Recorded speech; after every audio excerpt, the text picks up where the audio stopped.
Welcome to today's Walk Through the Bible by category.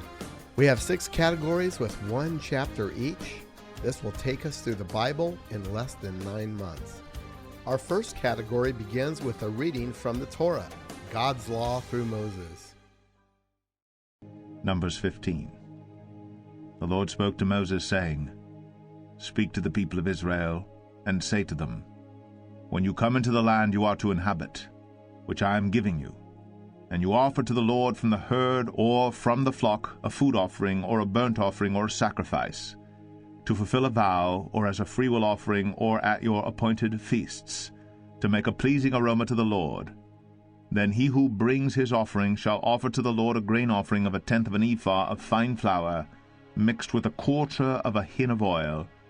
And you shall offer with the burnt offering or for the sacrifice 1/4 of a hin of wine from the drink offering for each lamb. Or for a ram you shall offer for a grain offering 2/10 of an ephah of fine flour, mixed with 1/3 of a hin of oil. And for the drink offering you shall offer 1/3 of a hin of wine, a pleasing aroma to the Lord.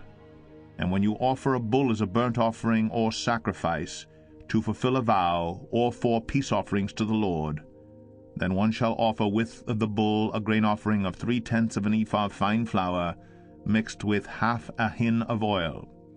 And you shall offer for the drink offering 1/2 a hin of wine as a food offering, a pleasing aroma to the Lord. Thus it shall be done for each bull or ram, or for each lamb or young goat, as many as you offer. So shall you do with each one, as many as there are. Every native Israelite shall do these things in this way, in offering a food offering with a pleasing aroma to the Lord. And if a stranger is sojourning with you, or anyone is living permanently among you, and he wishes to offer a food offering with a pleasing aroma to the Lord, he shall do as you do. For the assembly there shall be one statute for you and for the stranger who sojourns with you, a statute forever throughout your generations. You and the sojourner shall be alike before the Lord. One law and one rule shall be for you and for the stranger who sojourns with you." The Lord spoke to Moses, saying, "Speak to the people of Israel, and say to them, When you come into the land to which I bring you, and when you eat of the bread of the land, you shall present a contribution to the Lord. Of the first of your dough you shall present a loaf as a contribution, like a contribution from the threshing floor, so shall you present it. Some of the first of your dough you shall give to the Lord as a contribution throughout your generations. But if you sin unintentionally, and do not observe all these commandments that the Lord has spoken to Moses, all that the Lord has commanded you by Moses, from the day that the Lord gave commandment, and onward throughout your generations, then, if it was done unintentionally without the knowledge of the congregation, all the congregation shall offer one bull from the herd for a burnt offering, a pleasing aroma to the Lord, with its grain offering and its drink offering according to the rule, and one male goat for a sin offering. And the priest shall make atonement for all the congregation of the people of Israel, and they shall be forgiven, because it was a mistake, and they have brought their offering, a food offering to the Lord, and their sin offering before the Lord for their mistake. And all the congregation of the people of Israel shall be forgiven, and the stranger who sojourns among them, because the whole population was involved in the mistake.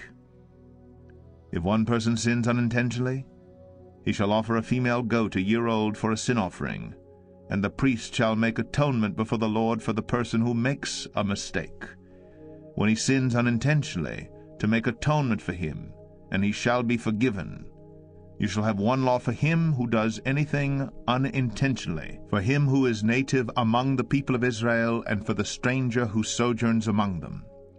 But the person who does anything with a high hand, whether he is native or a sojourner, reviles the Lord, and that person shall be cut off from among his people, because he has despised the word of the Lord, and has broken his commandment. That person shall be utterly cut off. His iniquity shall be on him. While the people of Israel were in the wilderness, they found a man gathering sticks on the Sabbath day. And those who found him gathering sticks brought him to Moses and Aaron and to all the congregation. They put him in custody because it had not been made clear what should be done to him. And the Lord said to Moses, "The man shall be put to death. All the congregation shall stone him with stones outside the camp."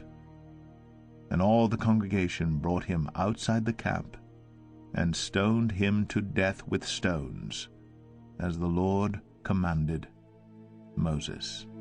The Lord said to Moses, "Speak to the people of Israel, and tell them to make tassels on the corners of their garments throughout their generations, and to put a cord of blue on the tassel of each corner. And it shall be a tassel for you to look at, and remember all the commandments of the Lord, to do them, not to follow after your own heart and your own eyes, which you are inclined to whore after. So you shall remember and do all my commandments, and be holy to your God. I am the Lord your God, who brought you out of the land of Egypt, to be your God. I am the Lord your God." Our second chapter is from Israel's history. 2 Kings 6. Now the sons of the prophets said to Elisha, "See, the place where we dwell under your charge is too small for us.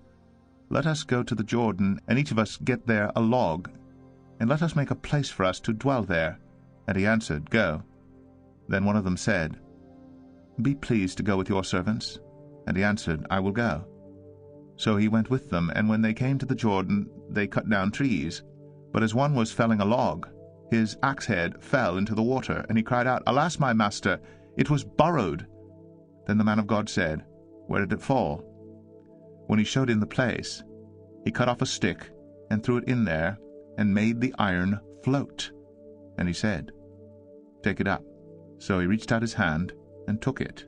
Once when the king of Syria was warring against Israel, he took counsel with his servants, saying, "At such and such a place shall be my camp."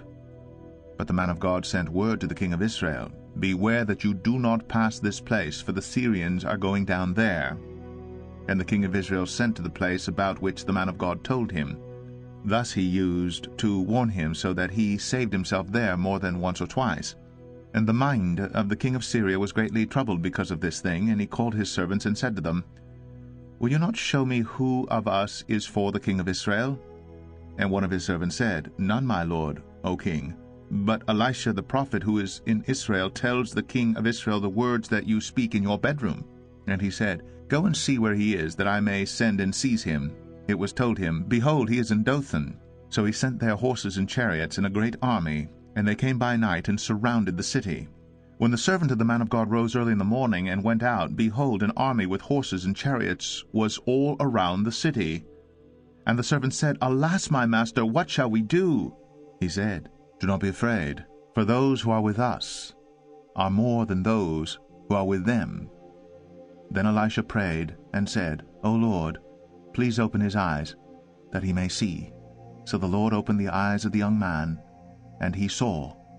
And behold, the mountain was full of horses and chariots of fire all around Elisha. And when the Syrians came down against him, Elisha prayed to the Lord and said, "Please strike this people with blindness." So he struck them with blindness in accordance with the prayer of Elisha. And Elisha said to them, "This is not the way, and this is not the city. Follow me, and I will bring you to the man whom you seek." And he led them to Samaria. As soon as they entered Samaria, Elisha said, "O Lord, open the eyes of these men, that they may see." So the Lord opened their eyes, and they saw, and behold, they were in the midst of Samaria. As soon as the king of Israel saw them, he said to Elisha, "My father, shall I strike them down? Shall I strike them down?" He answered, "You shall not strike them down. Would you strike down those whom you have taken captive with your sword and with your bow? Set bread and water before them, that they may eat and drink and go to their master." So he prepared for them a great feast, and when they had eaten and drunk, he sent them away, and they went to their master. And the Syrians did not come again on raids into the land of Israel. Afterward Ben-Hadad, king of Syria, mustered his entire army, and went up and besieged Samaria. And there was a great famine in Samaria as they besieged it, until a donkey's head was sold for 80 shekels of silver, and a fourth part of a cab of dove's dung for 5 shekels of silver. Now as the king of Israel was passing by on the wall, a woman cried out to him, saying, Help my lord, O king. And he said, If the Lord will not help you, how shall I help you? From the threshing floor, or from the winepress? And the king asked her, What is your trouble? She answered, This woman said to me, Give your son, that we may eat him today, and we will eat my son tomorrow. So we boiled my son and ate him. And on the next day I said to her, Give your son, that we may eat him. But she has hidden her son. When the king heard the words of the woman, he tore his clothes. Now he was passing by on the wall, and the people looked, and behold, he had sackcloth beneath on his body. And he said, May God do so to me, and more also, if the head of Elisha the son of Shaphat remains on his shoulders today. Elisha was sitting in his house, and the elders were sitting with him. Now the king had dispatched a man from his presence, but before the messenger arrived, Elisha said to the elders, Do you see how this murderer has sent to take off my head? Look, when the messenger comes, shut the door and hold the door fast against him. Is not the sound of his master's feet behind him?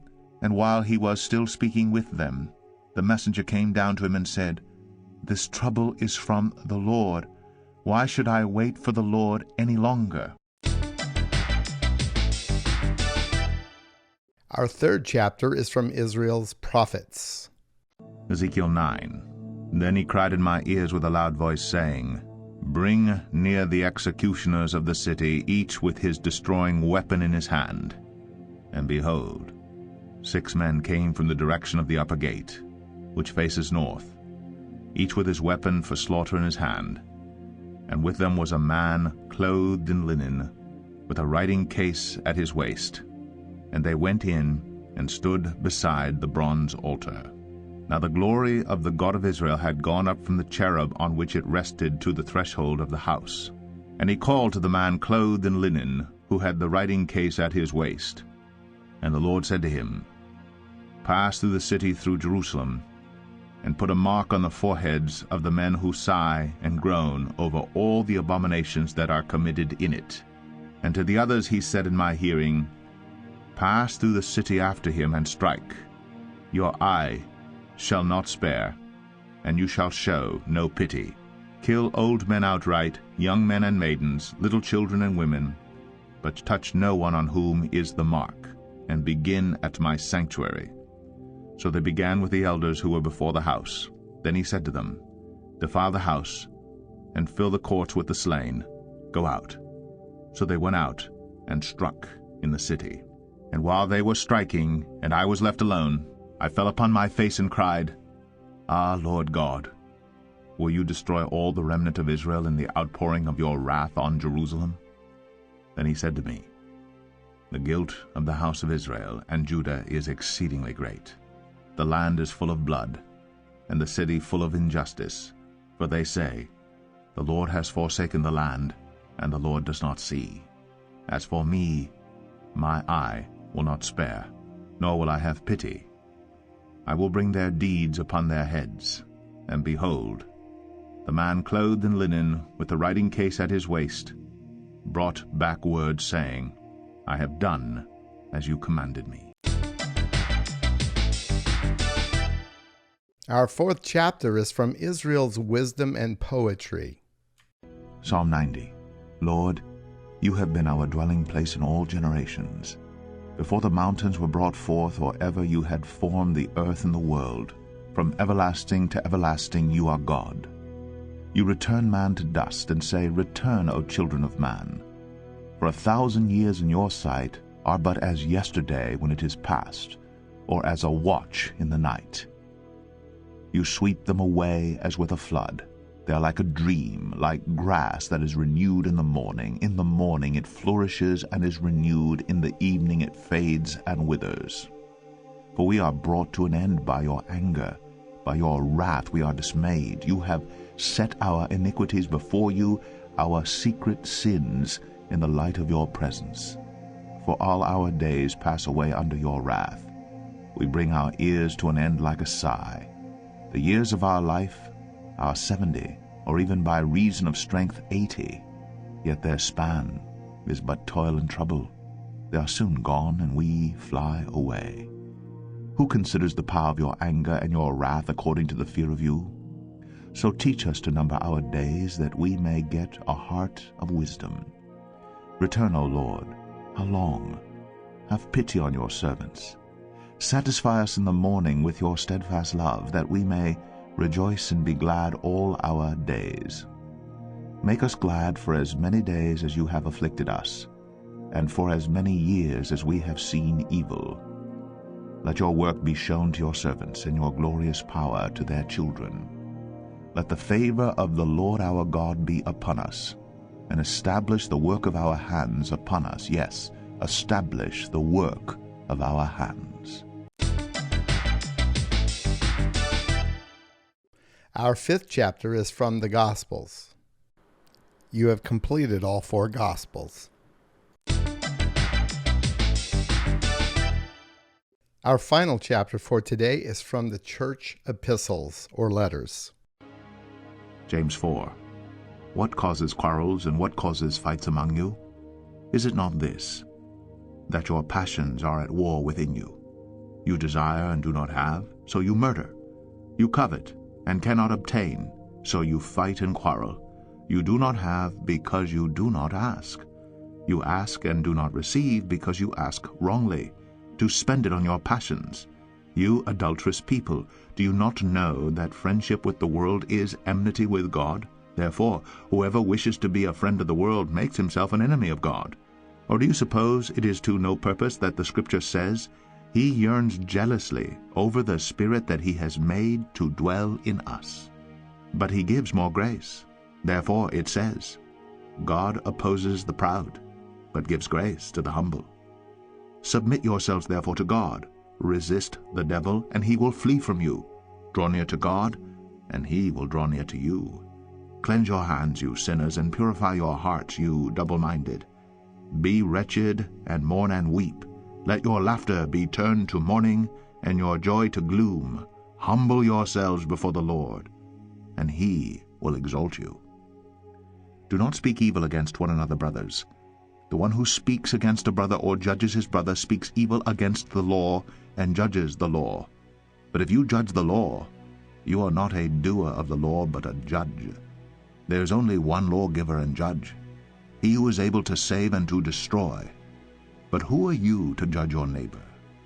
Come now, you who say, Today or tomorrow we will go into such and such town and spend a year there and trade and make a profit. Yet you do not know what tomorrow will bring. What is your life? For you are a mist that appears for a little time and then vanishes. Instead, you ought to say, If the Lord wills, we will live and do this or that. As it is, you boast in your arrogance. All such boasting is evil. So whoever knows the right thing to do and fails to do it, for him it is sin.